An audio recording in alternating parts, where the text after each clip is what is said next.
Uniqueness હતી, એ કદી આપણે એમાં પ્રગટ થઈ જાય. તો કૃષ્ણના જીવનમાં તમને શું એક ચીજ એવી લાગી એક્સ્ટ્રા, ઘણી પર ચર્ચા કરશું આપણે. કૃષ્ણના જીવનમાં તમને શું એવું લાગ્યું કે જે તમને લાગ્યું કે એની અંદર એક આ ચીજ છે, એની એક વિશેષતા કેવો? હા, એ ચીજ તને ગમી. પણ એક મહાપુરુષ તરીકે પૃથ્વી ઉપર હતા અને આપણે એને યાદ પણ કરીએ છીએ. એક્ઝેક્ટ એ આપણે શું કહેવા આવ્યા હતા? ઓલ ઓવર શું કહેવા આવ્યા હતા? એ તો ગુપ્ત ગીતાનો ઉપદેશ દઈ ગયા, બહુ બધું કરી ગયા, પણ જેને મોટી મોટી વાત કરી, તો એ મોટી મોટી વાત કરી, તો એમાંથી એક વાક્યમાં જો કેવું હોય કે એક્ઝેક્ટ કૃષ્ણમાંથી આ વાત ખાસ હતી જે આપણે કહેવા આવ્યા હતા, જ્યાં એ જીવીને તમને બતાવી ગયા કે આમ જીવાય. તો મારા મતે જ્યારે મેં કૃષ્ણને સમજ્યા, હું નાનપણથી જ કૃષ્ણને, મારો એક આદર્શ છે કે પહેલી એની ગીતા વાંચી ને ત્યાંથી મને એની હારે પ્રેમ થઈ ગયો હતો. તો મને કૃષ્ણમાં એવું લાગ્યું કે એની અંદર દુનિયાનો કોઈ એવી ગુણ નથી કે જે એમાં નથી. ક્વોલિટી જેને કહેવાય ક્વોલિટીઝ, ઈ અને યોગ્ય સમયે ક્વોલિટીને વાપરવી, પરિસ્થિતિ અનુસાર ઢળી જવું, પરિસ્થિતિ અનુસાર પ્રકૃતિ ઉપર કાબુ મેળવી લેવો, એ ઘણી બધી કુશળતા એની અંદર હતી. અને એક ઘણી વારમાં એ પોતાની વસ્તુ વ્યક્તિને વ્યક્તિત્વને ચેન્જ કરી નાખે. મોહનજી કહેવાય ને, જે અત્યારે હું એમ એક પ્રેમભરી વાત તમારી યારે કરી રહ્યો અને પ્રેમાળો, અને બીજી સેકન્ડે હું ગુસ્સો પણ કરી શકું, અને ત્રીજી સેકન્ડે હું યુદ્ધ પણ કરી શકું, અને ચોથી સેકન્ડે પાછો હું પ્રેમ કરી શકું. એક પોતાની જાતને ઈચ્છા પ્રમાણે ઢાળી દેવી અને કુશળતા, આ બધી જ વસ્તુ હતી. તો એ કૃષ્ણ એ કરી શક્યા. હવે સવાલ એ છે કે કૃષ્ણ એ કરી શક્યા અને આપણે કાં નથી કરી શકતા?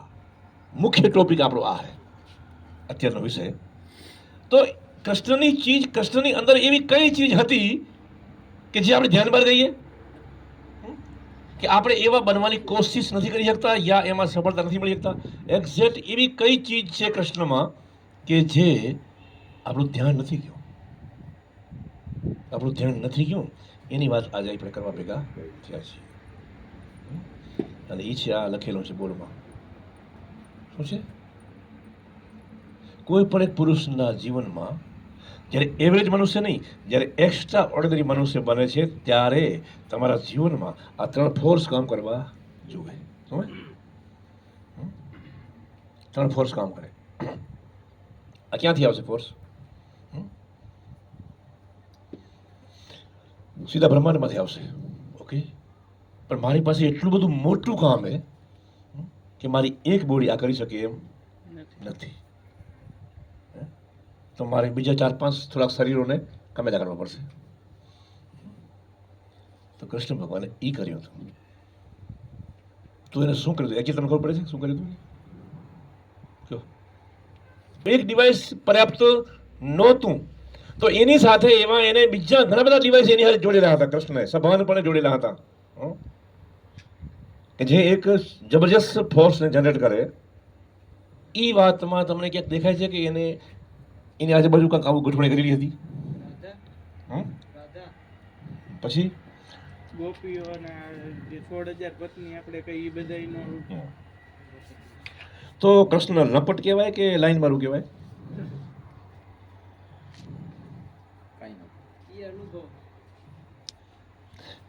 દરેક વ્યક્તિ, તમારા ઘરમાં બધાની ઘરવાળી હશે, એ તમારી ઘરવાળી શું છે તમને ખબર હોવી જોઈએ. જો તમને એક્સ્ટ્રા બનવું હશે તો તમારી ઘરવાળી આ 3 માંથી શું છે એની તમને ખબર હોવી જોઈએ.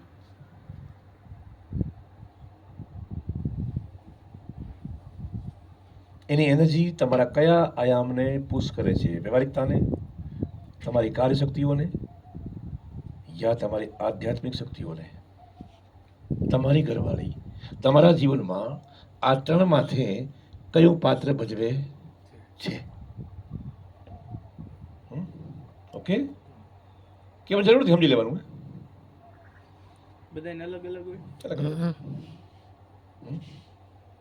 હવે કૃષ્ણને બધા નખો નખો દિવસ લાવવા પડ્યા તો આપણે એમ કહીએ કે ભાઈ મારી ઘરવાળીમાં બધું છે, તો એ વાત ખોટી છે. મને મનાવી શકાય પણ એવરેજ. તો કૃષ્ણના જીવનમાં જે 8 પટરાણી હતી, શું હતી? 8 પટરાણી હતી જેની હારે એને લગ્ન કર્યા હતા, વિધિવત લગ્ન કર્યા હતા. એમાં રૂકમણીનું હરણ કર્યું હતું, બાકી બધા ફેરા ફર્યા હતા. ઈ જે શક્તિઓ હતી, જેની પત્નીઓ, કાયદેસરની પત્નીઓ, એ શું હતી? એ દ્વારકાને હાચવવી, એ છોરા મોટા કરવા, એ બધા વ્યવહાર હાચવા. શું વ્યવહાર હાચવા? તો આપણી ઘરવાળી શું કરી રહી?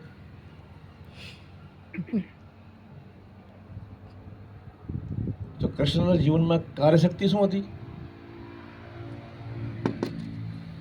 તો એ રૂકમણી કાર્યશક્તિમાં ના આવે. એની બીજી ઘરવાળી હતી એ સત્યભામા અને પેલી જે 4-5-10 નામ હે, જાંબુતી એ બધી છોરા રમાડતી હોય, દ્વારકા હાચવતી. એ ધંધામાં ખબર ન પડે એને. આપણી ઘરે ધંધામાં હળી કરે. શું કરતા હતા કરે? શું કર્યું? તો કાર્યશક્તિ. તો મને કહેશો કે કૃષ્ણના જીવનમાં કાર્યશક્તિ કોણ હતી? કોઈ કહેશો? દ્રૌપદી હતી. કોણ? દ્રૌપદી. અને દ્રૌપદીની પાછળ બીજી હતી જે 16,000 હતી ને, જે કે જેને યુદ્ધમાં ઓલા જરાસંઘે કેદ કરેલી હતી અને કેદમાંથી છોડાવી હતી, પણ એ હરાઈ ગયેલી હતી. એટલે એનું નામ નહોતું પછી, કારણ કે એને કોણ લે? કૃષ્ણને નામ લીધું કે તમને કોઈ પણ પૂછે તમારે કહી દેવાનું કે અમે કૃષ્ણની પટરાણી. મનથી સ્વીકારેલી હતી કે એની 16,000ને મનથી એમ હતું કે કૃષ્ણની, અમે કૃષ્ણની છીએ, અમે કૃષ્ણની છીએ, અમે કઈ હાવ નોંધાર્યું નથી. ઓકે. એ દ્રૌપદી અને દ્રૌપદીની પાછળ 16,000 એ કૃષ્ણે જે ચમત્કારો અને જે પૃથ્વી ઉપર જીવન જીવ્યા અને જે આયામ ઊભા કર્યા ને, એની પાછળ જે પુષ્પ હતો ને, જે એ મેન દ્રૌપદી અને પાછળ પેલી 16,000 એ ઓલી છોરા રમાડતી હતી. 8 હતી ને જે. અને એ બધું જ કરી શક્યા કૃષ્ણ, એ બધું જ કરી શક્યા. એની પાછળ હતી ઓલી રાધા. કે આખી સિચ્યુએશન એ 16,000, ઓલી 8, આ દ્રૌપદી અને આખું કૃષ્ણનું જીવન, એ આખી એક મોટી ફ્રેમને ઉપર એક પ્રકાશ ઠોકી અને એક સ્ટેબલ કર્યો 150 વર્ષ સુધી આયુષ્ય માટે. એ વિખાય નહીં. એના માટે રાધા બેઠી હતી અને હાથ ચક્રમાંથી ગ્રીન લાઇટ ફેંકી અને સિચ્યુએશનમાં ક્યાંય ભંગણ ન પડે. શું છે? એ હતી એની આધ્યાત્મિક શક્તિ. આ કૃષ્ણ કહી જાય. તો તમારા જીવનમાં તમારી પત્ની, તમારી ફ્રેન્ડ, આ બધી જ વસ્તુમાં ક્યાંક ને ક્યાંક તમારી પત્ની હશે, ક્યાંક તમારી માતા હશે, ક્યાંક તમારી ફ્રેન્ડ હશે, યા ભાભી, યા બેન.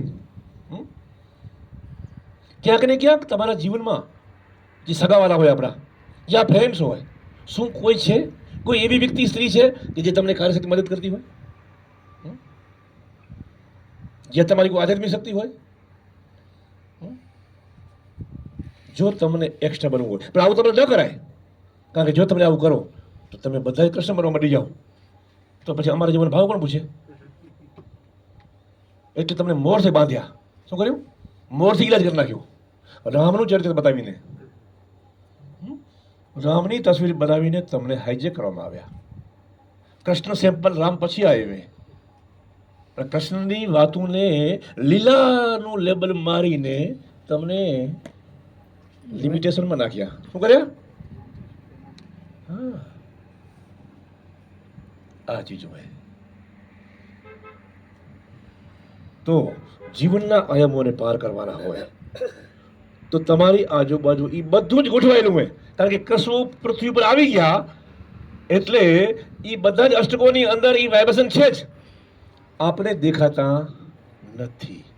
તમારી આજુબાજુ એ બધી શક્તિઓ ગોઠવાયેલી છે, પણ તમને ઓળખતી આવડતી નથી. શું કામ દેખાતી? તમારી થિંકિંગ પ્રક્રિયા, તમારી પારિવારિક બિલીફું, સામાજિક બિલીફું, જાત જાતની બિલીફોની અંદર તમે કેમ છો, તમારી આજુબાજુ હોવા છતાંય તમને એ જોઈ શકતા નથી અને તમે એને કનેક્ટ નથી કરી શકતા, એટલે તમે એક એવરેજ મનુષ્ય છો.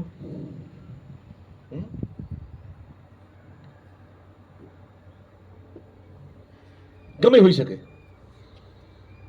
તમારે એવું નહીં વિચારવાનું કે એની હારે એના કોઈ સેક્સના સંબંધો હશે, એ વાત નથી.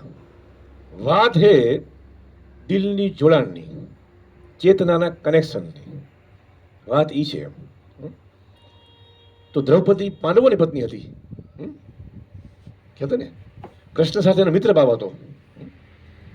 તો તમે આખું મહાભારતની અંદર જોજો, જે આખું જે કૃષ્ણનું જે પુષપ હતું ને એ કોણ હતી?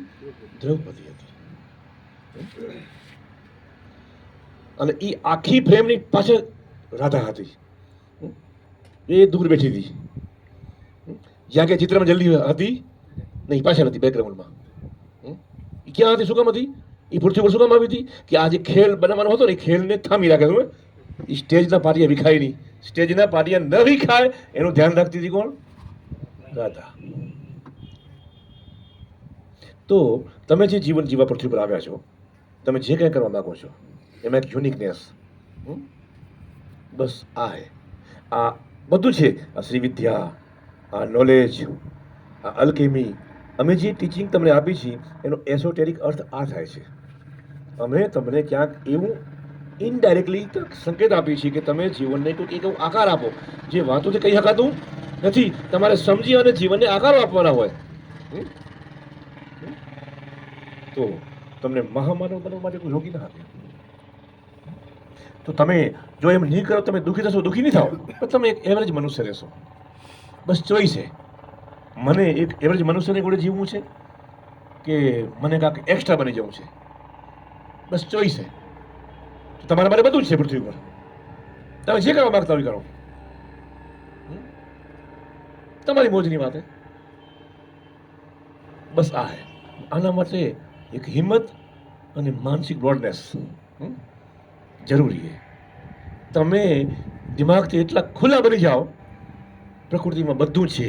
એ વ્યવહારિક શક્તિ છે, કાર્યશક્તિ છે, આધ્યાત્મિક શક્તિ, બધું તમારી બાજુ ગોઠવાયેલું જ પડે. બસ આપણે દેખાતું નથી.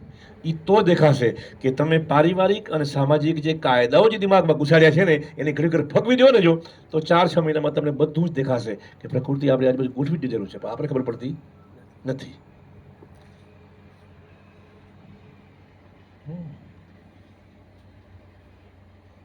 પૈસા કમાવાનો સંઘર્ષ 2 ભેગા થતા નથી.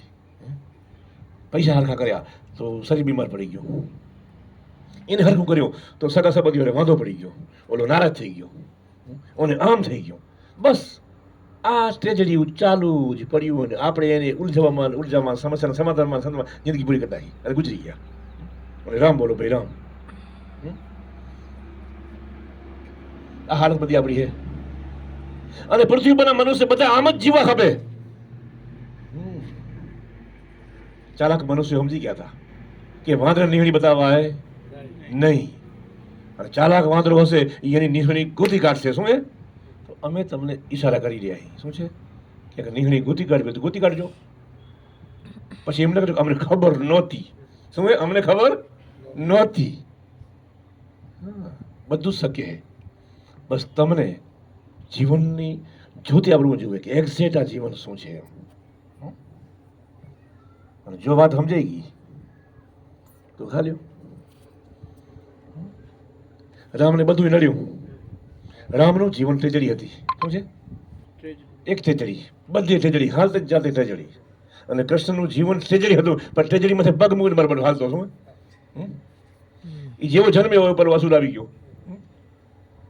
બધું જ આવ્યું, પણ એને માથે પગ મૂકીને હાલવાનું. તો એ ભગવાને રામ, કૃષ્ણ ભગવાને, અને ધ્યાન કરવાવાળો બુદ્ધ ભગવાને. બસ તમે તમારી અંદર રામને સ્થાપિત કરવું હોય કે કૃષ્ણને સ્થાપિત કરવું હોય કે બુદ્ધને સ્થાપિત કરવું હોય.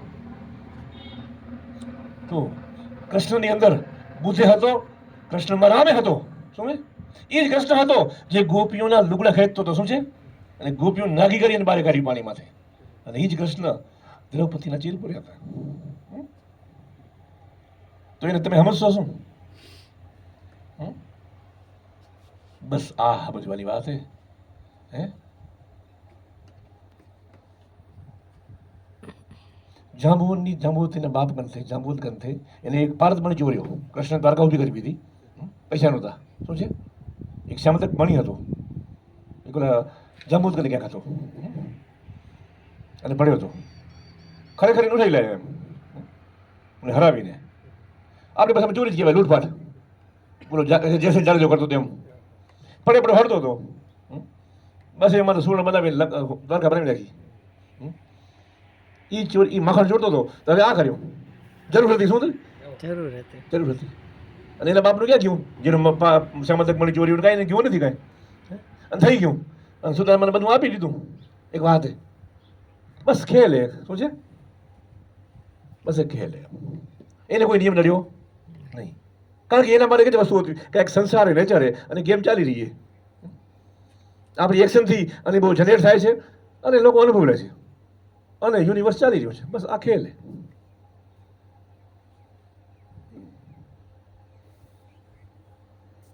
આ સમજવાની વસ્તુ છે. તમારા મગજમાં જે પણ વિચાર ચાલે છે યા તો એ બનવાનું છે યા તો તમારા ડીએનએમાં ક્યાંક એ બની રહ્યું છે યા તો ભૂતકાળમાં બની ગયો છે. પણ એનો ક્યાંક ને ક્યાંક સંબંધ છે તો જ તમારા દિમાગમાં એ વિચાર આવ્યો. 50 જન્મ પહેલાની મેમરીમાં પણ એ વિચાર હતો એટલે આજે કદાચ આવી શકે. યા તમારું જે લોહીનું કનેક્શન છે એની કોઈ વ્યક્તિમાં એ વિચાર ચાલી રહ્યો છે ત્યાં તમને આવ્યો. યા તો એ ચીજ તમારા ભવિષ્યમાં ઘટવાની છે એ વિચાર આવી રહ્યો છે. પણ જે કઈ વિચારો આવે છે એ વિચારો સાથે તમને ક્યાંક ને ક્યાંક કનેક્શન છે. પછી ડેટા પસાર થાય છે તમારા બ્રેનમાંથી. તમે એને પોસ્ટ દબાવો અને એની ઉપર કામ કરો યા એને જવા દેવું હોય તમારી મોજ. કર્મ કરવાનો બધાનો અધિકાર છે. તમને કોઈ ખતરનાક વિચાર આવ્યો, ખરાબ વિચાર આવ્યો તો તમે એમ જોશો કે કાં તો ભૂતકાળની કોઈ યાદ છે જેની મને ખબર નથી, યા તો મારી આજુબાજુ આવું કંઈક બની રહ્યું છે, યા તો મારી સાથે આ બનવાનું છે તો મને એની ખબર નથી. તમે શાંત બની જાઓ. શાંત બની ગયા. જો ભૂતકાળની યાદ હશે તો ભૂસાઈ જશે. તમારા પરિવારમાં કંઈક બીજે બનતું હશે તો એ નીકળી જશે. તમારી સાથે બનવાનું હશે તો એ પણ જતું રહેશે. તમને વિચાર આવ્યો હતો કે તમે રસ્તે હાલતા હતા અને ગાડી હડફેટ મારી તમે ઉથલી ગયા અને ફ્રેક્ચર થઈ ગયું. વિચાર આવ્યો જસ્ટ બનવાનું છે, ધારો કે બનવાનું છે પણ તમે જોયો શક્યતા છે સિસ્ટમ એક્ટિવેટ થઈ ગઈ છે ધક્કો માર્યા માટે. શું છે? પ્રકૃતિમાં સ્વિચ ઓન થઈ ગઈ છે. મને હડફેટ લાગે. ઓકે, એનર્જીનો ફોર્સ છે પણ હું શાંત છું. તો આપણે આજુબાજુ એવા કોઈ છે કે જેને કદાચ ધક્કો લાગે તો એને ફેર પડનારો નથી. એ કૂતરું હોય અને મરનારું હોય ત્યાં સમય પૂરું થઈ ગયું હોય. એનર્જીનો ફોર્સ ધક્કો માર્યો અને ગાડી ઠોકી એને અને કૂતરું મરી ગયું. કૂતરું મરનારું જ તું. શું હે? કૂતરું એનું આયુષ પૂરું થઈ ગયું હતું. એ ધક્કો એ એનર્જી જનરેટ થઈ ગઈ છે. એ કરશે કરશે ને કરશે. ધક્કો મારશે. તમને મારશે કાંઈ નહીં મારશે. મારશે. તમે એમ કહેવાય પછી ઓલું મરનારું જ હતું. ઓલું મરવાનું જ હતું. ઓલું તમારો ધક્કો ના આવ્યો હોત તો ઓલું મરી જ જવાનું હતું. ઓકે, પાઠો માર્યો હોત તો મરી ગયું હોત. તો બસ શું છે? પ્રકૃતિના વ્યવહાર સિવાય કાંઈ નથી. એનર્જીને ધક્કા લાગે છે, એનર્જી મૂવ થાય છે, ડિવાઇસમાં ઉતરે છે અને બોડી એક્શનમાં આવે છે. એક્શનના રૂપમાં, વિચારના રૂપમાં, ભાવનાના રૂપમાં અને અહેસાસના રૂપમાં આ ડિવાઇસ કામ કરે છે અને અનુભવ જનરેટ થાય છે. બસ આ ચાલી રહ્યો છે ખેલ. હવે ખેલ ચાલી રહ્યો છે ને આપણી ઉપર સીધો કાબુ. હવે એ ખેલને કાબુ કરવો છે. અને ઈચ્છા પ્રમાણે ચલાવો છે. તો શું કરવું જોઈએ? સૌથી પહેલું એ જે તાલ થઈ રહ્યો છે એ તાલને સાથે તમે તાલ મિલાવો, એને ચલાવવાની ઈચ્છા ન કરો. એની દાંડી જેમ વાગે એમ તમે પગ ફેરવો. શું છે? એ મ્યુઝિક વાગે છે એમ એની સાથે તમે તાલ મિલાવો, અને જ્યારે રિધમ સેટ થઈ જાય અને જરાક તમે તમારી ઠેસને ચેન્જ કરો, મ્યુઝિક ચેન્જ થઈ જશે. મ્યુઝિક હવે તમારા તાલે મ્યુઝિક વાગશે. તમારી હાથની અને પગની એક્શનથી મ્યુઝિકનો તાલ ચેન્જ થશે. આ છે રાઈટ વે. કૃષ્ણના જીવનમાં જે ઠેચરી આવી, બસ એની હારે એને તાલ મેલાયો. શું કર્યું? એ પકાસો ને ફકાસો ને આ તે જાત જાતના આવી ગયા, અને એ બધાને આવા રીતે, શું બધાને આવા રીતે એ પ્રકૃતિના નાચ સાથે એને તાલ મેળવી લીધો, અને એક આંચકો આવ્યો, ઘેર ચેન્જ થયો, અને પ્રકૃતિ મંડી એના હિસાબે નાચવા. બસ આ હે, આને જીવન કહેવાય. કૃષ્ણ આ શીખવાડવા આવ્યો હતો આપણને. સમજ્યા? એ ગોપીઓને નાગી કરી શકે અને દ્રૌપદીને ચીરે પૂરી શકે. એ સમંતક મણીની ચોરીએ કરી શકે અને સુદામાને ન્યાલે કરી શકે. શું ખ્યાલ આવી ગયો ને? એ બધું કરી શકે. ગીતાનો ઉપદેશ દે. હા, અને ગીતાનો ઉપદેશ આથી મોટો એના જેવો કોઈ ફિલોસોફર થઈ ગયો હોય જે ગીતામાં લખ્યું હોય? મારો બેટો શું ક્યાંથી આવ્યું નોલેજ? બસ આ ચીજ છે. આપણે આ બધી હરી ગયેલી ચીજોમાં ગોગા બાપાને પગે લાગ્યું. એલા ભાઈ, આ બધું રહેવા દો. હે, આ એક એવરેજ મનુષ્ય છે. આગળ બધું ઘણું બધું છે. હે, આપણે ઓલી નીચલી કક્ષાની ચીજોમાં જ હલવાયેલા પડ્યા જ્યાં ત્યાં. હે, પાણા પૂછી રહ્યા. હે,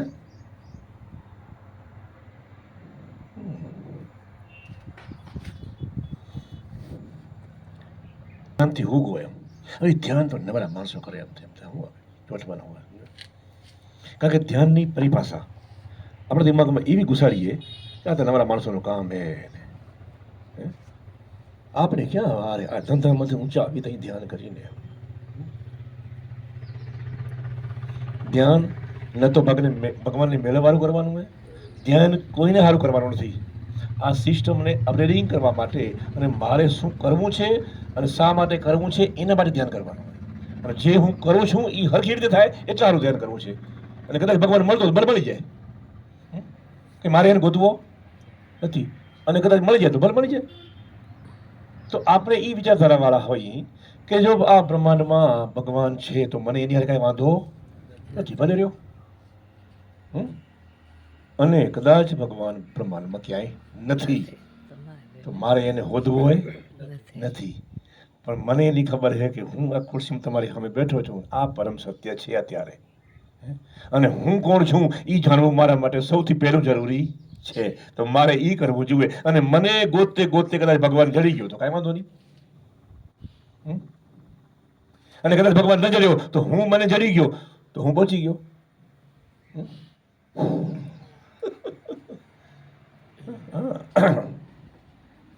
તો એક છે કરવાનું છે શું? બસ આ અનુભવો લઈ લઈને મને મારી જાતને ગોતી કાઢવી છે. હું ખોવાઈ ગયેલો છું. આ આખી પ્રક્રિયા છે મને શોધવાની. કોને? હું જ મને શોધી રહ્યો છું, હું જ મને શોધી રહ્યો છું. બસ આ પ્રોસેસ છે. અને એ મને શોધવા માટે જે કરવું પડે એ બધું કરવાની છૂટ.